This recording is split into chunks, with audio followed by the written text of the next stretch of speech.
제가 대학교 때 선교단체 이제 CCC라는 단체에 있었는데요. 그때 1년 정도 이제 외국에서 그 선교 훈련을 받는 시간이 있었습니다. 제가 이제 캐나다 토론토에서 있었는데 그때에 이제 선교 훈련도 받고 또 그 CCC 이제 개척을 또 하는 일이었어요.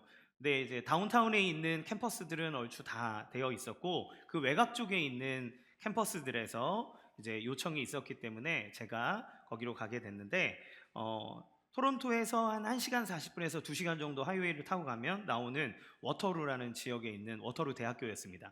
그 대학교는 우리나라로 치면 포항공대 같은 데예요. 북미 쪽에서 아주 공대로 유명한 대학교고 뭐 무시무시하게 공부하고 똑똑한 친구들이 모여 있는 곳이었습니다.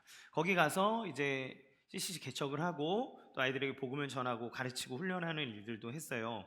그런데 이제 거기가 저희가 묵었던 이제 숙소는 기숙사는 토론토에 있었기 때문에 일주일에 한 번씩 이제 거기로 이동을 해야 됐습니다. 제가 이제 운전을 하고 가야 됐어요.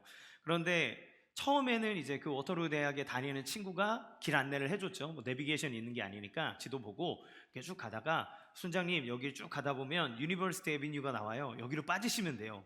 알려준 거예요. 대학로죠, 대학로. 이렇게 얘기해 준 거죠. 그런데 제가 일주일이 지나고 난 다음에 그 길을 가는데 이게 2시간 정도 되는 길을 초행길로 가는 게 이게 여간 어려운 일이 아니에요. 쭉 가는데 그 제가 그 유니버시티 애비뉴를 봤음에도 불구하고 그 말을 까먹고 그냥 직진을 해버린 겁니다. 쭉 직진을 하는데 이게 나올 시간이 됐는데 빠질 길이 안 나오는 거예요.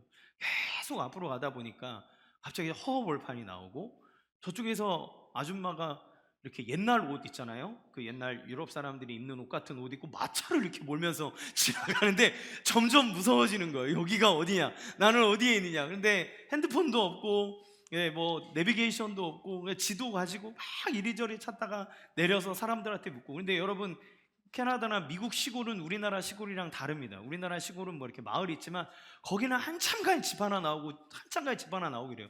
너무 무서운 거예요. 이렇게 초행길에.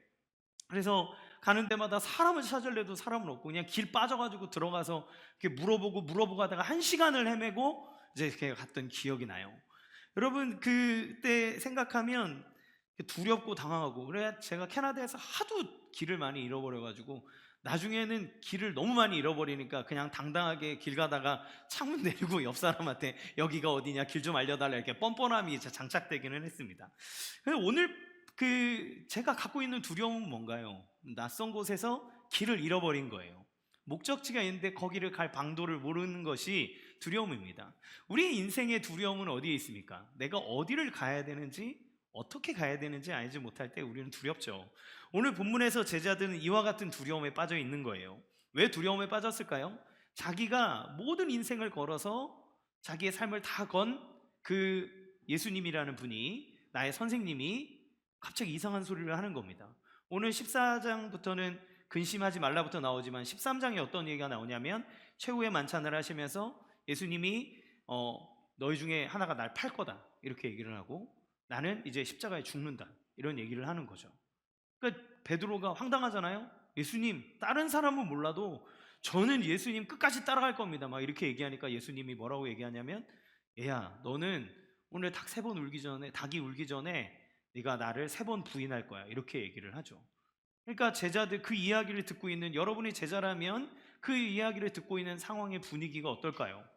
예수님을 따라온 사람들은 그냥 뭐 학원 끊듯이 다온 사람들이 아닙니다. 자기의 것을 다 버리고 쫓아온 사람들이에요. 어부들은 그물을 던져버리고 예수님을 쫓아왔습니다. 세리는 자기가 걷던 세금, 자기의 있던 그런 안정적인 자리 다 내치고 예수님 따라왔습니다. 자기 인생을 다 걸었는데, 그런데 그분이 자기를 평화의 길로, 능력의 길로, 축복의 길로 인도해 줄 거라고 생각을 했었는데 갑자기 이제 죽는데요. 그러니까 어떤 생각이 들겠습니까? 아, 이거 완전 큰일 났구나. 내가 줄 잘못 썼구나. 나 허탕이구나. 와, 내 인생 개망했다. 이런 생각 들지 않았겠습니까? 이제까지 내 인생, 내 열정, 내 마음 3년 동안 예수님에게 다 털어놓고 다 버리고 쫓아왔는데 이제 예수님 죽고 나면 뭐 우리는 어떻게 되는 거야? 우리는 뭐 이제 끝장이네? 나 이제 어떻게 살아? 이런 생각이 드는 거죠. 그렇게 두려워하고 있을 때 예수님이 이렇게 말씀하시는 거예요. 1절 말씀 같이 읽겠습니다. 시작. 너희는 마음에 근심하지 말라. 하나님을 믿으니 또 나를 믿으라. 예수님은 제자들에게 마음에 근심하지 말라고 하십니다. 근심하지 말라고 하시는 이유는 무엇일까요? 2절에서 3절 시작. 어디 집에 거할 곳이 많도다. 그렇지 않으면 너희에게 일렀으리라. 내가 너희를 위하여 거처를 예비하러 가노니 가서 너희를 위하여 거처를 예비하면 내가 다시 와서 너희를 내게로 영접하여 나 있는 곳에 너희도 있게 하리라. 아멘. 아버지 집에 거할 곳이 많기 때문에 그렇습니다. 너희가 왜 두려워하지 않아도 되고 근심하지 않아도 되냐면 아버지 집에 거할 곳이 많은데 내가 죽는 것은 너희를 위해서 처소를 예배하러 가는 거야. 그렇기 때문에 너희는 근심하지 않아도 돼. 없어지는 게 아니야. 이렇게 얘기하는 거죠. 아버지의 집과 처소는 어디입니까? 바로 하나님의 나라 천국을 얘기하는 겁니다. 그러면 천국의 처소를 예배한다는 말은 무슨 의미일까요? 아버지 집에 좀 방이 부족하니까 내가 니네 하나 둘셋넷 12명 내가 방 12개 있는지 확인해 보고 오겠다. 좀 지저분한데 치워놓고 오겠다. 이런 뜻일까요? 그렇지 않죠. 여기서 아버지 집이라고 할 때 이 쓰는 단어는 성전을 지칭할 때 씁니다. 성전은 지금 여기에 말하는 건물로 된 성전을 의미하는 게 아니겠죠. 진짜 성전은 어떤 곳입니까? 성전은 사람과 하나님이 만나는 곳이에요. 하나님과 사람이 만날 수 있는 곳이 성전입니다. 그러니까 처소를 마련한다는 것은 뭐냐면 인간이 하나님을 만날 수 있는 길이 없는데 그런데 그 만남의 문, 하나님의 나라를 향해 너희들에게 닫혀 있었던 그 하나님 나라의 문을 너에게 활짝 열러 내가 가는 것이다. 너희가 하나님께 갈 수 있도록 길을 틀어 내가 가는 것이라고 예수님이 얘기하시는 거예요. 그러면 어떻게 예수님은 우리가 하나님께 가는데 막혀있는 길을 그 문을 여셨습니까? 인간이 거룩하신 하나님 앞에 나아갈 수 없는 이유는 죄 때문이죠. 그 죄는 무엇입니까? 하나님을 거부하고 스스로 하나님이 되려고 하는 것이에요. 그런데 스스로 하나님이 되었나요? 사람들은 살아갈 때 수많은 우상을 섬기며 살아갑니다. 돈에 매여서 살아가고 명예에 매여서 살아가고 쾌락에 매여서 살아가고 자기 자존심 지키려고 살아가고 자기의 평안을 구하기 위해서 자기의 모든 것을 다 던져 살아갑니다. 그런 것들이 궁극적인 것으로 여기고 추구하면서 살아가지만 정작 자기의 삶 속에서는 매 거기에 이끌려가는 삶을 사는 거죠. 이것을 해결할 길은 진짜를 만나는 것밖에 없어요.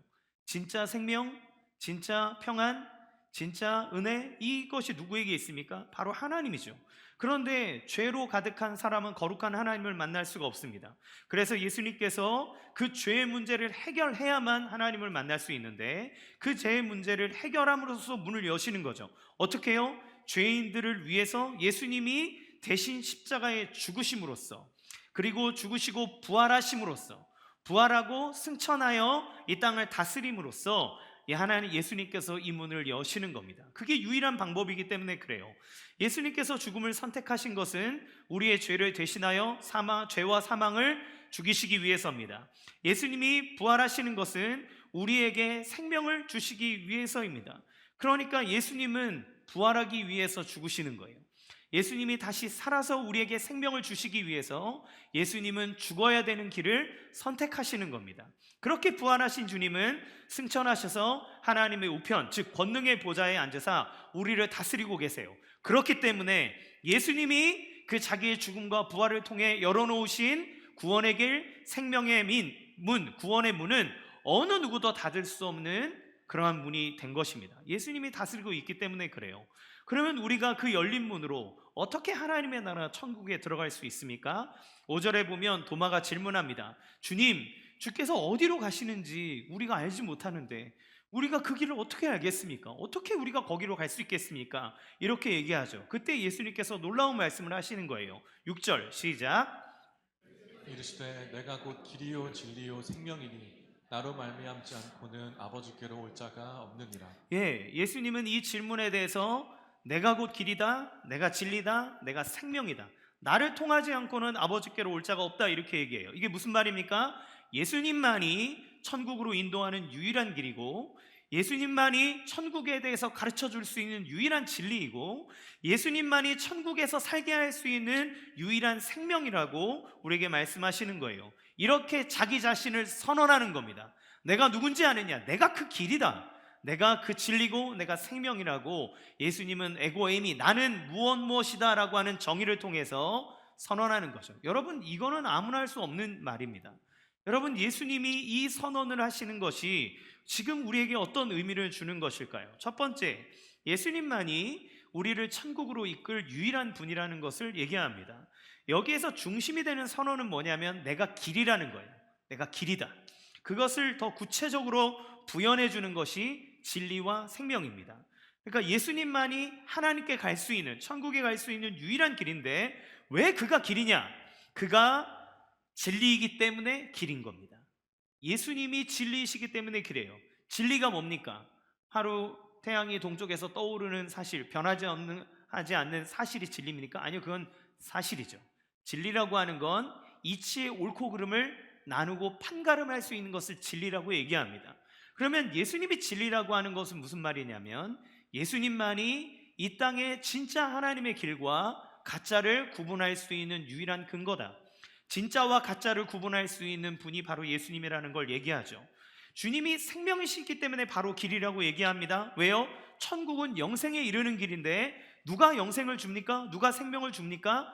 생명이 있는 자, 생명의 창조자가 영생을 줍니다. 예수님은 이 일이 있기 전 11장에서 나사로를 살림으로써 자기가 부활이고 생명이라고 하신 사실을 증명하셨죠. 그러므로 자기가 생명을 줄 수 있는 자이고 너에게 영생을 주는 자라고 하는 것을 얘기하셨습니다. 그러니까 예수님이 생명이시기 때문에 영생에 이르는 유일한 길이 되는 거예요. 여러분, 내가 길이다, 내가 진리다, 내가 생명이라고 말을 할 수 있는 사람이 누가 있겠습니까? 이렇게 선언할 수 있는 사람은 역사상 예수 그리스도밖에 없습니다. 모든 종교에는 구원을 말해요. 천국을 얘기합니다. 여러분, 그 이슬람 극우주의자들이 왜 빌딩에다가 꼬라 방주 아십니까? 막 비행기 갖고 자살 이거 왜 하는지 아십니까? 그들의 가운데 믿음이 있는 거예요. 내가 이렇게 자살하면, 이렇게 성전 거룩한 전쟁을 치러서 알라를 위해 내가 죽으면 내가 천국에 가는데, 파라다이스에 가는데 7 미인들이 나를 맞이하고 있을 그런 아름다운 곳에 가서 내가 영원토록 산다는 거예요. 여러분, 그러면 그 천국엔 여자는 천국이 없는 거예요. 그렇죠? 남자들은 7 미인을 거느리고 있으면 여자들은 어디가 천국이란 말입니까? 그건 자기들의 상상과 자기들의 믿음 안에서 만들어내는 것들이죠. 여러분, 구원의 길을 모두 다 구원을 얘기합니다. 구원의 길을 제시할 수 있는 사람은 그러나 없어요. 왜 그렇습니까? 그럴 것이라고 생각하고 이럴지도 모른다라고 말할 수는 있지만 그들이 가보지 않은 길이기 때문에 그렇습니다. 그들은 한 번도 구원의 길을, 천국을 경험해 보지 않았어요. 어느 종교의 누가 이 시대와 역사의 모든 시대를 통틀어서 진리를 얘기하는 사람 중에 그들이 영생을 경험하고 그들의 자기의 삶 속에 천국을 경험하고 난 이후에 여기가 천국이라고, 여기에게 영생이 있다고 말했던 사람이 누가 있습니까? 아무도 없습니다. 모든 사람들은 그들의 생각 속에, 관념 속에, 그들이 갖고 있는 철학적 사고 속에 이러한 것이 있을 것이고 이렇게 가면 될 것이라고 예측하고 얘기를 해주는 것이지, 그들은 어느 누구도 자기가 걸어가 보지 못한 길을 얘기하는 거예요. 여러분, 예수님만이 영생의 천국을 알려줄 수 있습니다. 왜 그런가요? 예수님은 하나님께로부터 오셨기 때문에 그래요. 예수님이 지금 뭐라고 얘기하십니까? 내가 죽는다. 왜 죽는지 아느냐? 내가 너희를 위하여 거처를 예비하러 간다. 너희를 위해서 문을 열러 간다라고 얘기하시는 거예요. 하나님께 나갈 수 있는 문을 여신 분이십니다. 그것을 어떻게 확인합니까? 예수님은 자신에 대해서 하신 말씀을 들어보세요. 빌립이 아버지를 보여달라고 얘기합니다. 하나님을 우리에게 보여주십시오, 이렇게 얘기해요. 그때 예수님은 이렇게 얘기합니다. 9절 시작. 예수께서 이르시되 빌립아, 내가 이렇게 오래 너희와 함께 있으되 내가 나를 알지 못하느냐? 나를 본 자는 아버지를 보았거늘 어찌하여 아버지를 보이라 하느냐? 아멘. 예수님은 자신을 본 것이 하나님을 본 것이라고 얘기합니다. 하나님을 믿는다면 나를 믿으라고 얘기합니다. 내가 하나님이다라고 얘기하는 거예요. 예수님 그렇게 얘기하고 있는 겁니다. 여러분, 이런 식으로 얘기하는 사람은 PC 3종류 중에 하나입니다. 첫 번째 진짜거나, 두 번째 미친놈이거나, 세 번째 사기꾼입니다. 이 3가지 카테고리를 벗어나지 않아요. 이렇게 얘기한다면 그냥 그럴 수도 있습니다, 이러이러하지 않겠습니까? 라고 얘기 안 하면 누구든 얘기할 수 있지만 내가 길이다, 내가 진리다, 내가 생명이다, 내가 하나님이다 라고 얘기하는 사람은 진짜 그렇든 아니면 미친놈이든 아니면 사기꾼입니다. 여러분, 우리나라의 그 이단의 역사를 보면 예수라고 지칭하는 사람이 50명이 넘습니다. 내가 재림주다, 내가 예수다, 내가 너희의 구원자다라고 말하는 사람이 50명이 넘어요. 여러분, 그 사람들을 무엇으로 판단하겠습니까? 그들의 삶과 그들의 갖고 있는 사상과 그들이 행동하고 있는 것으로 그를 판단하지 않겠습니까? 예수님이 이렇게 얘기하시는 거예요. 11절 시작. 내가 아버지 안에 거하고 아버지께서 내 안에 계심을 믿으라. 그렇지 못하겠거든 행하는 그 일로 말미암아 나를 믿으라. 예수님 말씀하시는 거예요. 내가 말한 것을 믿지 못하겠거든 내가 하는 일을 보고 믿어라. 얘들아, 너희들이 이제까지 본 것이 무엇이냐? 보리떡 5개 물고기 2마리로 5,000명을 먹이지 않았느냐? 너희가 병자를 고치지 않았느냐? 문둥병자를 고치지 않았느냐? 내가 너에게 바다를 잔잔하게 하는 이 자연의 주인인 것을 보이지 않았느냐?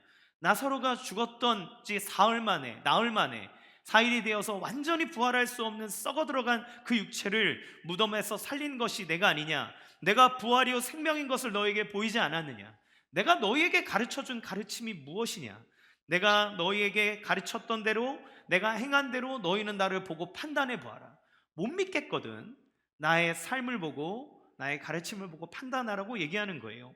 아까 여러분 말씀드렸죠. 수많은 사이비 교주들이 있습니다. 여러분, 그들을 향해 맹목적인 신도들의 신앙은 거의 파괴적이에요. 자기의 전 재산을 다 바칠 정도입니다. 그런데 여러분, 그게 진짜인지 가짜인지 어떻게 알 수 있습니까? 그들의 목적을 보면 알아요. 여러분, 사이비 교주들이 갖고 있는 특징이 뭡니까? 가스라이팅을 해서 신도들의 돈을 갈취합니다. 그리고 자기의 무소불위의 권력을 누립니다. 사람들을 찍어 누릅니다. 자기가 하고자 하는 것들에 자기의 왕국을 건설하고 사람들에게 그들의 삶을 착취해가는 것이 사꾼이고 도적이고 그러한 사이비 교주들이에요. 여러분, 예수님 어떻게 사셨습니까? 예수님의 가르침은 종이 되어 섬기라고 얘기하셨습니다. 예수님은 제자들의 발을 직접 씻기셨고 가난한 자들에게 찾아가셔서 그들을 위로하셨고 병들어 아파하는 위해 눈물을 흘리셨고 그들을 저주받았다고 얘기하는 사람들을 향하여 친히 만지셨고 그들에게 복음을, 사랑을 얘기하셨습니다. 기꺼이 우리를 위해서 자기가 십자가에 죽기까지 사랑함으로써 당신이 말한 사랑의 실천을 이루신 분이 예수님입니다. 예수님이 모든 것을 던져서 우리를 사랑했다 하는 것은 꼭 기독교인뿐만 아니라 모든 인류가 받아들이고 믿는 것들 아닌가요? 여러분은 예수님을 누구라고 생각하십니까? 기독교를 독선적이라고 얘기하는 사람들이 많이 있습니다. 어떻게 너희 종교만 구원이 있다고 말하느냐? 그런데 그 예수님이 내가 누구인지를 잘 살펴보라고 얘기하고 그러면서 말하기를 내가 길이다, 내가 유일한 길이고 내가 유일한 진리고 내가 유일한 생명이다, 나를 통하지 않고는 아버지께로 올 수가 없다고 얘기해요. 우리는 그 예수님의 선언과 가르침을 통해서 판단할 수 있습니다. 그가 누구인지, 그가 말한 것이 진실인지. 여러분, 어떤 사람들이 자기의 목적을 위해서 무언가를 지키려고 한다면 그것은 아마도 자기에게 유익이 되어지든 자기의 공동체 안에 무언가 더 견고함을 만들기 위함일 것입니다. 여러분, 그런데 기독교는 뭔지 아십니까? 기독교는 그 당시에 왕따고 죽는 거였습니다. 기독교를 믿는다는 것은 그 시대에서 그냥 생명을 잃어버리고 생업에서 배제되는 일이었어요. 왜냐하면 로마가 통치할 때 유대인들이 너무 극성맞고 자기 이 자아가 너무 센 민족이기 때문에 그냥 유대교를 인정해 줍니다. 성전에서 예배도 드리고 니네 마음대로 해, 니네 종교자들, 지도자들 알아서 해, 이렇게 했어요. 그런데 가만히 보니까 기독교인들은 뭐예요? 유대교에서도 배척당하는 왕따입니다. 그러니까 나중에 네로가 대화재가 일어났을 때 이 기독교인들에게 죄를 뒤집어 씌운 이유가 뭐예요? 걔네들은 아무도 신경을 안 쓰는 존재들이에요. 기독교인들은 왕따예요, 세상에서. 그러니까 기독교인들이 이렇게 했다 했을 때 모든 사람들이 일어나서 기독교인들을 잡아 죽이기에 마음을 다했습니다. 여러분, 이 사람들이 뭐가 아쉬워서 예수를 구주라고, 예수만이 길이라고, 예수가 생명이라고 성경에 기록하고 고백하고 그들의 믿음을 지켜왔을까요? 사도들은 다 순교했습니다. 사도들은 어느 누구도 제대로 산 사람이 없어요. 그들은 자기의 생명이 죽는 순간까지 예수님을 구주라 고백했습니다. 왜 그랬을까요? 그들이 보고 만지고 느끼고 했던 모든 것들 안에 예수가 하나님의 아들이라는 것을 알았기 때문입니다. 그것이 그들의 삶을 그렇게 결정해 왔고 그들이 그 예수님을 받아들인 이유예요. 예수님 이전에 어떤 사람도 어떤 종교도 천국에 갈 수 있는 길을 연 적이 없습니다. 모든 종교는 천국과 구원을 얘기하면서도 갈 수 없는 방법을 얘기해 줘요. 여러분, 그 신과 함께라고 하는 네이버에 유명한 웹툰이 있습니다. 이 불교 세계관으로 이제 천국에 어떻게 가는, 천국에 가는 여정을 그린 거예요. 그런데 한번 보십시오. 네, 제가 그걸 보고 큰 깨달음을 얻었습니다. 갈 수가 없다. 거기에 주인공이 딱 등장할 때 뭐라고 얘기하냐면 귀인이 나타났다 그래요. 100년에 하나 나올까 말까 한 귀인. 그 얘기는 뭡니까? 100년에 하나 천국에 들어갈까 말까 한 사람이 하나 나온다는 얘기죠. 시작부터. 그 100년에 하나 나올까 말까 한 귀인이 7개의 지옥 관문을 통과합니다. 그가 말로 했던 것 뭐 다 하다가 제일 마지막 관문이 마음으로 지은 죄예요. 그런데 그 사람을 변호하기 위해 이제 만화 설정상에서 변호사가 붙어요. 그래서 그때 그 사람이 이랬던 건 이런 것이고 그게 죽이려고 그런 게 아니고 부모님을 막 잘못하게 하려고 그런 게 아니고 막 이러면서 막 그런 한국식 심파로 이제 막 갑니다. 그러면서 이 어쩔 수 없는 상황을 이러면서 이렇게 지옥 관문 하나하나씩 통과해요. 여러분, 여러분의 삶, 말한 것, 본 것, 생각한 것 이거 가지고 절대자 앞에 선다면 여러분이 죄 없다고 말할 수 있겠습니까? 여러분 자신 있으십니까? 여러분 길은 제시하죠. 이럴 것이다. 진리를 깨달아라. 그러면 진리를 깨달을 만한 사람이 얼마나 있습니까? 선행으로 천국의 문을 통과해라. 그러면 그 선행으로 통과할 사람이 누가 있습니까? 그들도 그들의 앞에서 지옥의 관문을 통과할 사람이 그리 많지 않다. 아니 거의 불가능하다라고 하는 걸 얘기하고 있는 거예요. 여러분, 그러나 예수님께서는 우리가 할 수 없는 길이기에 천국에 갈 수 있는 길을 여셨습니다. 어떻게 해요? 우리 죄인들의 죄를 당신이 다 끌어안음으로써, 당신이 그 모든 형벌을 받음으로써 우리에게 놓여져 있는 하나님을 향한 천국의 문을 여시는 겁니다. 여셨기 때문에 우리에게 들어오라고 얘기하는 거예요. 여기가 길이라고 얘기하시는 겁니다. 어떤 죄인도 주님 앞에 자복하고 내가 정말 죄인이라고 고백하며 하나님 앞에 나오는 사람, 그리스도 예수의 이름을 붙잡는 사람은 그리스도의 무한한 사랑 안에 주님이 받아주시는 영원한 생명의 길이 열리는 줄로 믿으시기 바랍니다. 사랑하는 성도 여러분, 여러분 마음 다해 따져보십시오. 예수가 누구인가? 그에게 정말 영생이 있는가? 그가 우리를 영생으로 이끌 만한 분인가? 따져보십시오. 그분을 연구하십시오. 그분에 대해 생각해 보십시오. 그리고 결정하시기 바랍니다. 여러분 마음에 꼭 예수님을 구주로 영접하셨으면 좋겠습니다. 그가 길이고 진리고 생명이기 때문에 그래요. 여러분을 마음에 예수님을 여러분의 마음의 구주로 영접하심으로 주님이 열어놓으신 그 영생의 길을, 천국의 길을 걸어가는 우리가 되기를 주님의 이름으로 간절히 축원합니다. 두 번째, 예수님이 길이고 진리고 생명이라고 하는 것은 우리의 목적지가 어디인지를 알려주는 이정표를 하는 거예요. 길은 목적지를 보게 합니다. 내가 그 길을 탔다는 건 내가 어디를 간다라고 하는 그 목적이 있다는 걸 아는 거예요. 그렇죠? 그 목적지가 어디입니까? 천국이에요. 여러분, 예수님을 믿는 이유가 무엇입니까? 영생을 얻기 위함입니다. 3장 16절, 요한복음 3장 16절 시작. 하나님이 세상을 이처럼 사랑하사 독생자를 주셨으니 이는 그를 믿는 자마다 멸망하지 않고 영생을 얻게 하려 하심이라. 아멘. 하나님이 세상을 너무 사랑하셨는데 사랑하셔서 자기의 독생자를 보내주셨습니다. 왜 보내주셨습니까? 목적이 뭐예요? 우리에게 생명을 얻어, 영생을 얻어서 멸망하지 않게 하기 위해서다, 이렇게 얘기하는 거예요. 여러분, 예수님을 믿는 것은 우리에게 영생을 보게 합니다. 목적지가 어디인지를 분명히 알게 돼요. 예수님을 믿으면 어떻게 된다는 겁니까? 하나님의 나라 천국을 사모하게 된다는 거예요. 예수 믿는데, 교회를 다녔는데 영생을 얻지 못한다? 확신이 없다? 그것처럼 불쌍한 인생이 없습니다. 하나님이 우리에게 주고자 하시는 건 영생이에요. 하나님이 우리에게 주시고 싶은 건 진짜 생명이에요. 진짜 평안이에요. 진짜 기쁨이에요. 그런데 교회를 10년, 20년, 30년 다녔는데 하나님의 나라를 사모하지 못한다? 그러면 그 인생처럼 불쌍한 인생이 어디에 있습니까? 여러분, 나빌 쿠레시라는 사람이 쓴 알라를 찾다가 예수를 만나다라는 책을 제가 우연히 좀 보게 됐어요. 이렇게 제가 설교에 필요한 책들을 이제 구매를 하다가 제목에 이끌려서 예, 알라를 찾다가 예수를 만났다는 책을 덜컹 샀는데 이만큼 두껍더라고요. 아차. 그러나 생각보다 쉽게 그러니까 간증 책이었기 때문에 되게 쉽게 읽을 수 있는 책이었어요. 그는 파키스탄 출신의 미국 이민자 가정에서 태어난 사람으로서 독실한 무슬림 신자였습니다. 그런데 그가 의대에 진학을 하고 대학에서 의대에 진학을 하고 공부를 할 때 그리스도인 친구인 데이비드라는 친구를 만나게 돼요. 근데 그와 이렇게 되게 친한 우정을 갖게 되는데 종교를 뛰어넘어 우정을 갖는 거죠. 근데 서로의 종교에 대해서 소개를 해줍니다. 막 이렇게 막 강조하고 막 네 거 틀렸네 이렇게 얘기하는 게 아니라 자기의 종교에 대해서 막 얘기를 해주는 거예요. 그러던 중에 이 나빌 크래시라는 이 사람이 자기가 이슬람에 대해서 많이 모르고 있다는 생각이 든 거죠. 이 친구에게 나의 종교의 위대함과 분명함에 대해서 알려줘야 되겠다는 생각이 들어서 이 이슬람에 대해서 공부를 하기 시작합니다. 공부하고 파고 하다가 보니까 뭔가 답답함을 느끼는 거예요. 이 친구랑 계속 이야기를 하던 끝에 이 이슬람 자기가 믿고 있었던 이 신앙이 진짜가 아니라 예수가 진짜다라는 생각을 하게 됐어요. 그 마음에 두려움이 옵니다. 왜요? 이슬람 세계에서 종교를 바꾸는 거는 그냥 우리가 불교에 있다가 절에 다니다 교회를 나오는 것과는 다른 겁니다.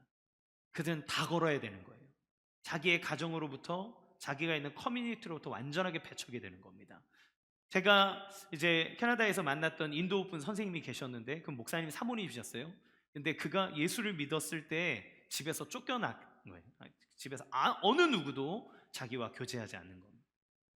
그냥 교회를 나가는 건 자기가 있는 모든 삶의 영역에 다 끊쳐지는 거예요. 그런데 그가 복음의 진리를 깨닫게 되니 모든 것을 뒤려고 예수님을 따르게 됩니다. 본문에 이런 얘기가 나와요.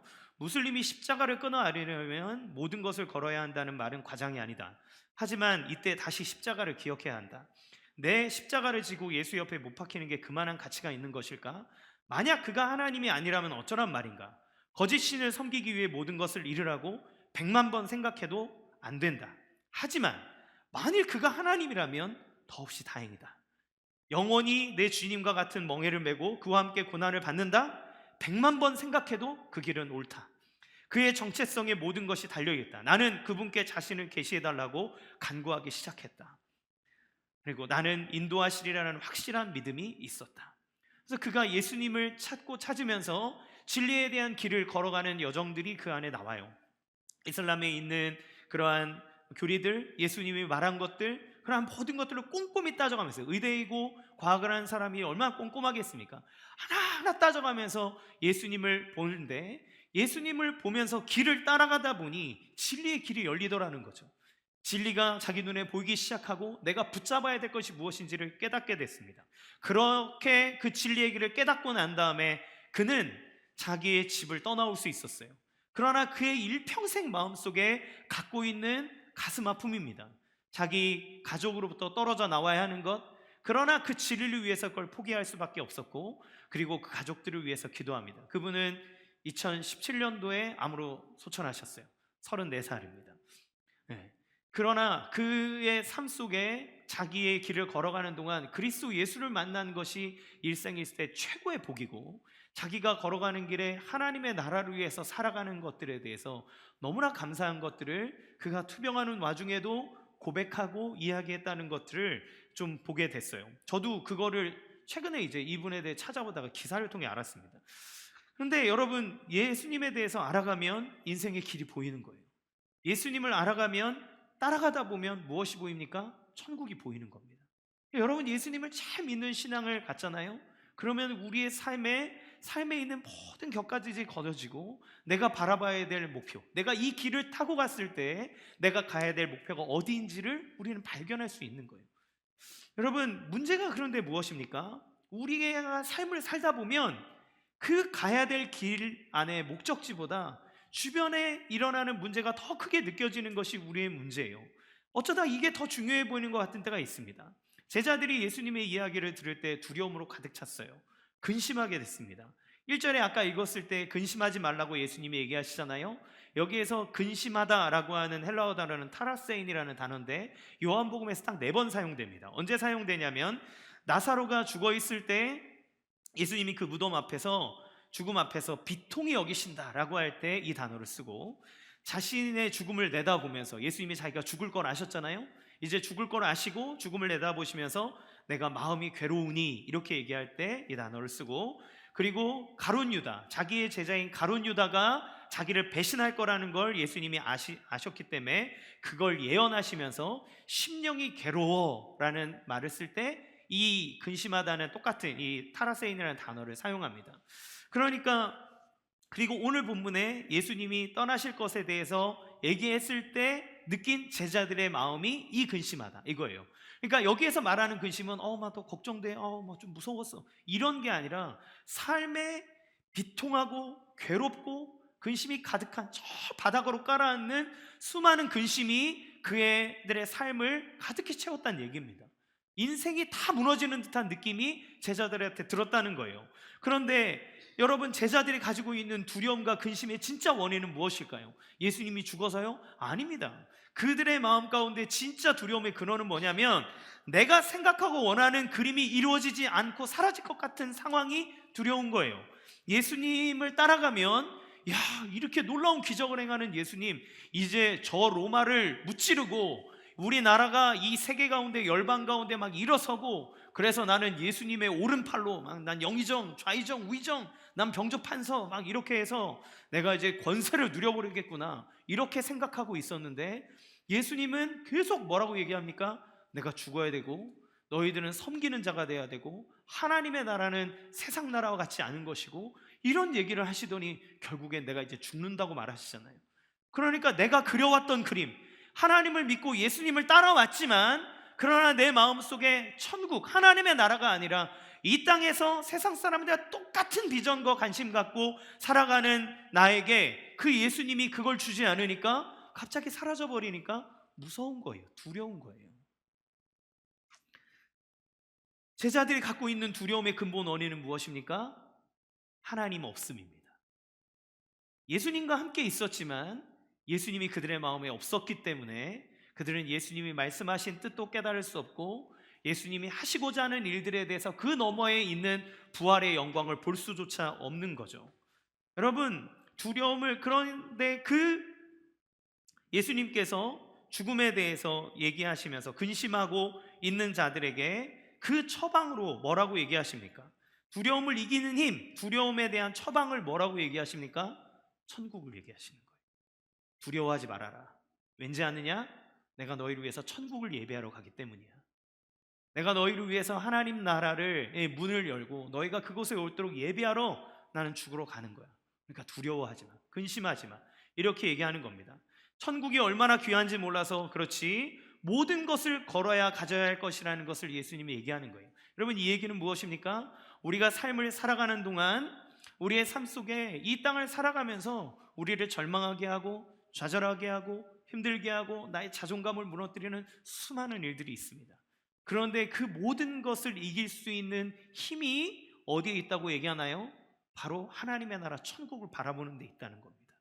그것을 향해 비전을 가져라. 그러면 너희가 근심하지 않을 수 있다. 너희가 그 모든 것을 이길 수 있다는 겁니다. 천국은 얼마나 값진 것인지 밭에 감추인 보화와 같아서 농부가 땅을 파다가 그 보화를 발견하고 사람들이 볼까봐 그걸 다 덮어두고 난 다음에 자기의 전 재산을 다 팔아다가 그 땅을 살 만큼, 너의 전 재산을 다 털어서 가져가도 아깝지 않을 만큼 귀중하고 소중한 것이 천국이다. 너희가 생각하는 그 최상급의 최상급을 뛰어넘는 것이 하나님의 나라다. 잘 모르지? 그러니까 나를 믿어. 나를 믿어. 그렇게 얘기하시는 거예요. 어떻게 천국을 소유합니까? 어떻게 그 천국을 우리의 것으로 가질 수 있습니까? 예수님을 믿는 겁니다. 그러니까 꼼꼼히 따져보세요. 예수님을 믿을 만한지, 여러분의 인생을 걸 만한지 따져보시기 바랍니다. 우리가 삶을 살아갈 때 우리가 원하는 것, 나의 생각, 나의 목표가 하나님을 믿는 믿음보다, 하나님이 우리에게 예배하신 것보다 앞서면 그 사람은 항상 고통과 근심 가운데 살아갈 수밖에 없어요. 왜냐하면 우리는 그 죽음 너머에 있는 부활을 상상조차 하지 못하기 때문입니다. 영원하신 하나님의 나라를 꿈꾸지 못합니다. 두려워요. 그러니 여기 있는 것에 집착해요.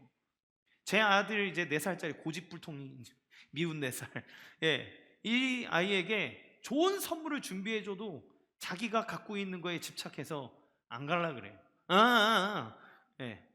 막 우는 거를 갖다가 그 앞에 놔두면 보고 이러면서 아빠 좋아 막 이러면서 가져갑니다. 우리 눈에 보지 못하기에 그러기에 우리가 하찮게 여기는 것.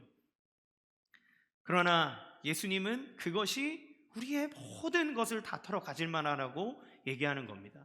영원하신 하나님의 나라를 꿈꾸지 못하는 게 우리의 딜레마죠. 나라 두렵습니다. 그런데 여러분, 이 순간에 가장 두려움을 가지신 분이 누구실까요? 예수님이에요. 예수님은 두려움 없이 십자가를 지셨는 줄 아십니까? 예수님은 두려우셨어요. 예수님은 그 십자가의 고통이 무서우셨습니다. 겟세마네 동산에서 기도하실 때 뭐라고 하셨습니까? 이 잔을 내게서 돌려달라고. 할 수만 있으면 이거 안 하면 안 됩니까? 라고 얘기하신 게 예수님이에요.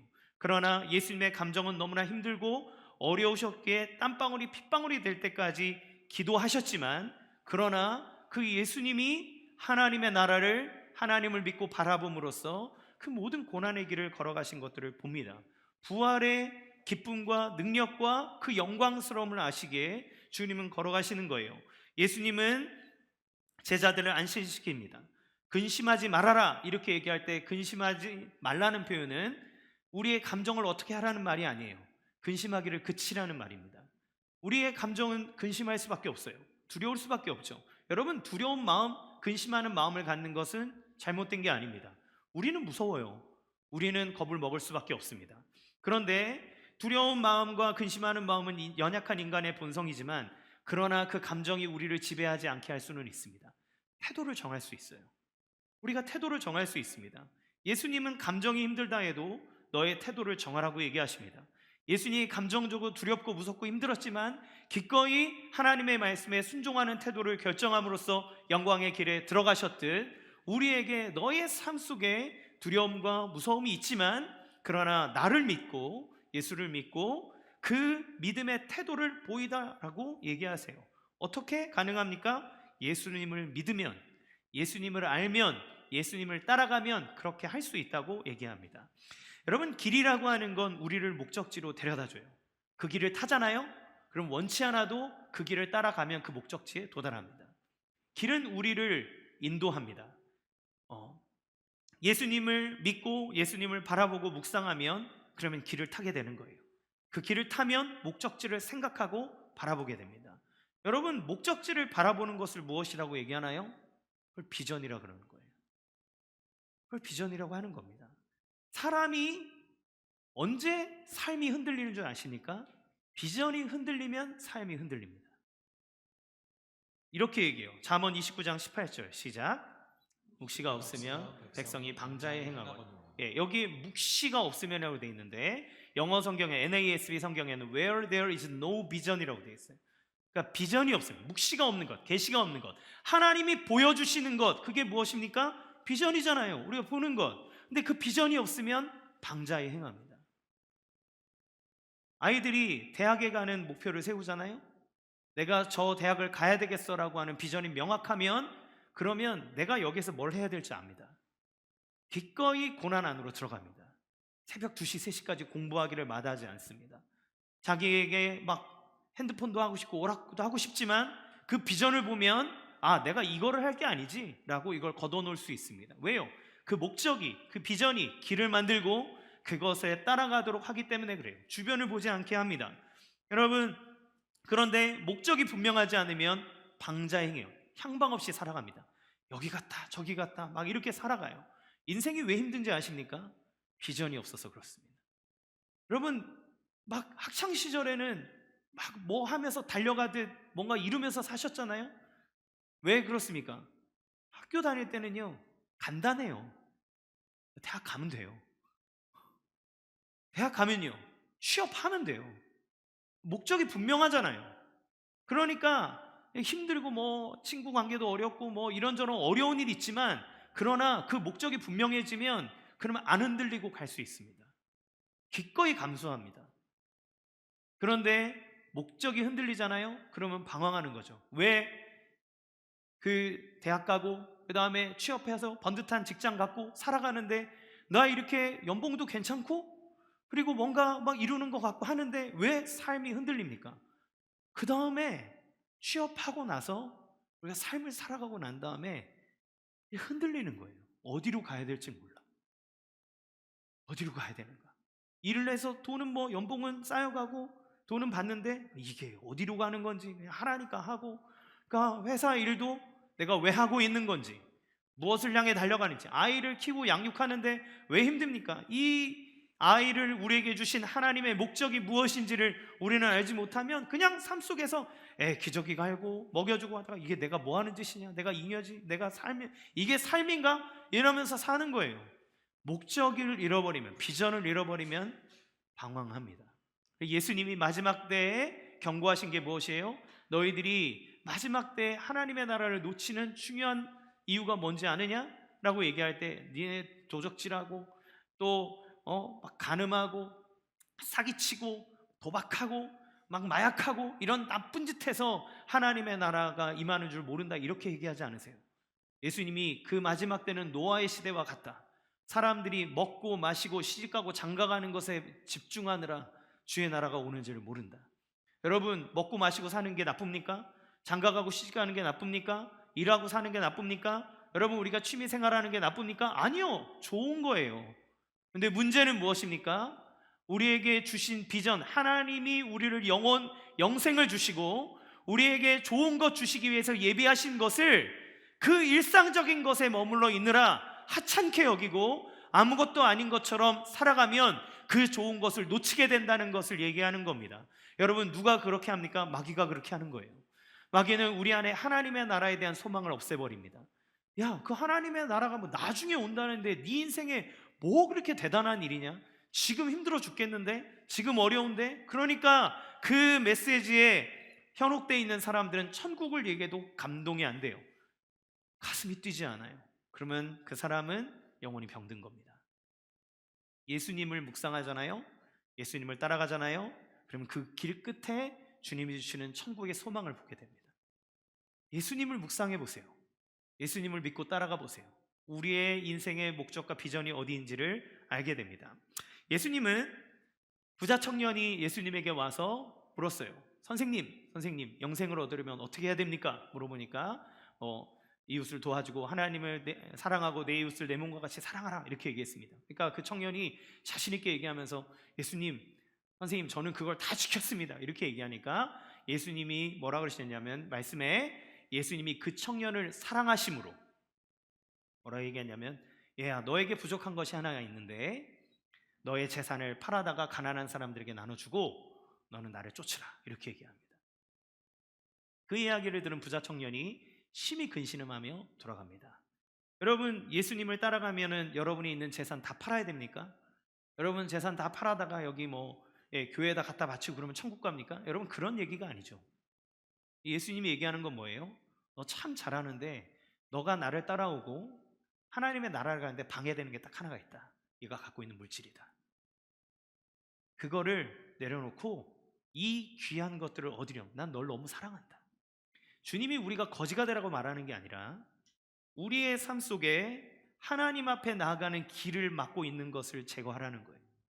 우리의 삶 속에 하나님을 위해서 더 좋은 가치를 위해 달려갈 때 여러분 안에 무엇이 있습니까? 자녀입니까? 건강입니까? 아니면 여러분이 이루고자 하는 어떤 꿈입니까? 그것이 영생을 얻고 주님의 길을 걸어가는 데 방해가 된다면 그걸 제거하라고요. 주님이 우리에게 길을 주십니다. 여러분, 비전은 가장 가치 있고 우리에게 좋은 것이라는 믿음이 있습니다. 그래서 사람은 그 비전을 갖고 그 길에 있을 일들을 꿈꾸며 믿으며 걸어가는 거예요. 왜 대학 가려고 애들이 막 미친 듯이 공부하니까 이 길 끝에 내가 대학에 가면 나는 더 좋은 삶을 살 수 있는 길이 있을 거라는 믿음이 있기 때문이죠. 여러분, 왜 더 좋은 직장을 추구합니까? 여러분, 부동산, 주식 이런 거에 왜 투자합니까? 이거 하면 난 망할게 분명해. 그러면 투자하십니까? 안 하죠. 내가 이걸 하면 앞으로 내 삶에 더 좋은 일이 있을 거야 라고 하는 믿음이 있으니까 하는 거죠. 비전이라고 하는 건, 목적이라고 하는 건 우리의 삶에 더 좋은 것을 주고자 하는 무엇에 대한 믿음입니다. 그런데 주님이 뭐라고 얘기하세요? 세상의 것은 다 죽고 썩고 없어진다. 천국을 표현하는 말 중에 길이 황금과 같고 기둥이 청보석과 같고 막 이런 보석들을 얘기하면서 계시록에 표현합니다. 그 얘기가 천국에 가면 보석이 많아서 너무 좋아 이런 얘기일까요? 아니요. 거기에서 말하는 의미는 천국에 니들이 그렇게 소중하게 여기는 건 길바닥밖에 안 되는 거야. 니들이 죽고 못 사는 그거 거기에 벽조가리 벽돌 하나밖에 안 되는 거야. 그게 아니라 하나님이 너에게 주고자 하는 진짜 좋은 것이 있어. 못 믿겠니? 나를 보고 믿어. 하나님을 믿으니 나를 보고 따라와. 그러면 너희에게 놀라운 일이 일어날 거라고 얘기하시는 겁니다. 여러분, 사람들은 믿는 대로 살아요. 자기가 믿는 것을 하고 그 믿는 것에 자기의 모든 것을 둡니다. 여러분, 그 말은 비전대로 살아간다는 얘기예요. 목적이 이끈다는 얘기입니다. 여러분, 여러분의 삶의 비전이 무엇이 되어야 됩니까? 천국이 되어야 되는 줄로 믿습니다. 하나님의 나라를 바라보시기 바랍니다. 그러면 그 목적이 분명하잖아요. 그러면 우리 삶에 어려움, 역경이 있으면 두렵고 힘듭니다. 그렇죠? 그러나 우리의 태도를 바꿀 수 있습니다. 주님을 향해 우리의 태도를 돌리고 그 하나님 향해 걸어갈 수 있습니다. 기꺼이 그 길로 갈 수 있어요. 왜요? 그 끝에 주님이 주시는 놀라운 것이 있기 때문에 그렇습니다. 제가 이 얘기를 하고 마치겠습니다. 오늘 이번 주간에 그 CCC 여름 수련회가 있었어요. 제 인생의 20대 초반에 예수님을 진짜 인격적으로 만났던 사건이 그 수련회였습니다. 물론 그 전에도 예수님 믿고 있었지만 그분이 정말 길이고 내 비전이라고 하는 걸 알게 된 게 그 수련회예요. 근데 한동안 목회하고 막 이러면서 가보지 못했고, 이번에도 뭐 일정이 안 돼서 못 갔지만 이제 요즘엔 온라인으로 되니까 저녁에 그 예배 영상을 틀어놓고 같이 예배하면서 봤어요. 근데 그 요즘에 20대 청년들을 거의 기독교 다 거의 초토화라 그러거든요. 교회 없어요, 청년들이. 그런데 그 수련회에 놀랍게도 제가 다녔을 때 갔던 그 인원들이 한 10,000명 정도 되는 인원들이 돈 25만 원을 내가지고 4박 5일 동안 거기에서 그러고 있는 거예요. 미친 것들 아닙니까? 지금 시대가 어느 시대인데? 예, 자격증 따고, 예, 지금 막 스펙 쌓아가지고 취업 준비해야지. 그 돈 들여가지고 거 앉아가지고 그러고 있는. 예. 근데 요즘 젊은 시대의 사람들을 절망이라 그러잖아요. 친구들이 살아가는 시대에 소망이 없다고 얘기하잖아요. 그런데 거기에 앉아있는 카메라에 잡힌 아이들의 얼굴이 너무 밝은 거예요. 너무 그 아이들의 얼굴에 소망이 가득 찬 거예요. 뭐가 있어서 그렇겠습니까? 그들의 눈에 그리스도가 보이는 거예요. 제가 그 수련회에서 인생의 길이라고 하는 예수님이 진짜 인생의 답이라는 사실을 알았을 때 제가 대학에 가서 너무 무서웠거든요. 내 인생은 앞으로 어떻게 될 것인가. 내가 원하는 데를 못 갔기 때문에 내 인생에 이런 실패가 계속 쌓일 텐데 나는 어떻게 살 것인가. 뭐를 준비하고 몇 살 때까지 뭐를 하고 막 이런 계획을 세우면서 거의 끌려갔어요. 그런데 거기에 올라온 김중호 목사님이 왜 왔냐, 어디 가냐, 우리의 길이 뭐냐, 누구를 붙잡아야 되냐, 우리의 소망이 어디냐. 그러는데 거기에 모인 10,000명의 학생들이 예수 그리스도 이름을 외칠 때마다 주님이 저에게 하시는 말씀과 같았습니다. 얘야, 내가 네 길이고 네 인생의 삶이고 생명이고 네 목적인데 넌 뭐를 찾고 있냐. 제가 그 밤에 하나님 앞에, 예수님 앞에 서원했습니다. 주님, 이 길이니 주님 따라가겠습니다. 저 공부 열심히 할 겁니다. 저 삶을 열심히 살 겁니다. 주님 보고 살겠습니다. 주님 저를 인도해 주세요. 근데 그 다음에 놀랍도록 저에게 오는 평안이 있었어요. 제 인생과 미래가 두렵지 않았습니다. 저는 그렇게 뛰어나지 않거든요. 아마 다 아실 겁니다. 저는 그렇게 어마어마하게 똑똑한 사람도 아니고 어마어마하게 재능을 갖고 있는 사람도 아니고 지극히 평범한 사람이지만 그 예수님이 나의 길이라는 사실, 그 하나님의 나라 천국이 나의 비전이라는 것을 깨달았을 때 내가 무슨 일을 하든 내가 어디를 향해 달려가야 되는지를 알게 됐고, 내가 무슨 직업을 갖든 무슨 비전을 향해 달려가야 되는지를 알게 됐을 때 그다음부터는 두렵지 않은 거예요. 그 친구들의 얼굴, 그 친구들이 막 뛰면서 할 때 처음엔 막 제가 이렇게 딴짓하다가 보면서 젊음이 좋다. 그래서 그래, 20대 젊으니까 저렇게 하는 것이지 이렇게 했는데 주님이 저에게 그 기도하는 시간에 같이 기도하면서 하나님 딱 주셨어요. 얘야, 젊음이 아니다, 나다. 나다. 열정을 주는 거는 나다.